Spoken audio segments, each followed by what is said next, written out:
चला आज आपण मेथीचे परोठे बनवूया। मेथी धुवून निवडून घेतली, बेसन पीठ, गव्हाचं पीठ, हिरवी मिरची, लसूण आणि जिरी। आता आपण मेथी बारीक करून घेऊया।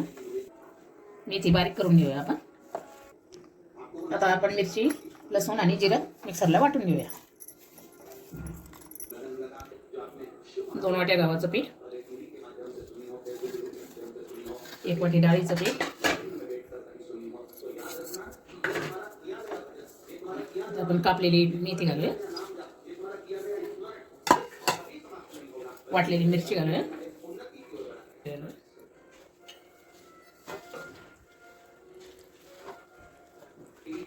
असं थोडं थोडं पाणी घालून आपण मळून घ्यावं, कारण मेथी धुतलेली आहे ना, मेथीला पाणी असते।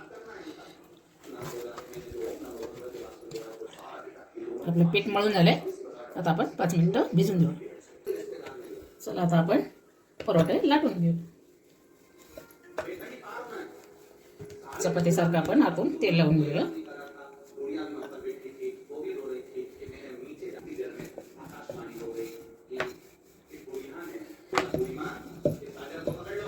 परोठा लाटून झाला, आता आपण तव्यावर टाकूया।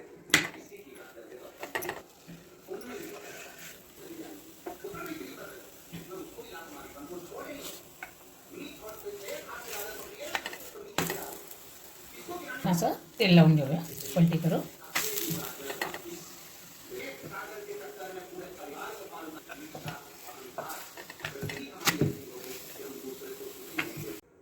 चला आता आपले अशा प्रकारे दही परोठे बनवून झाले।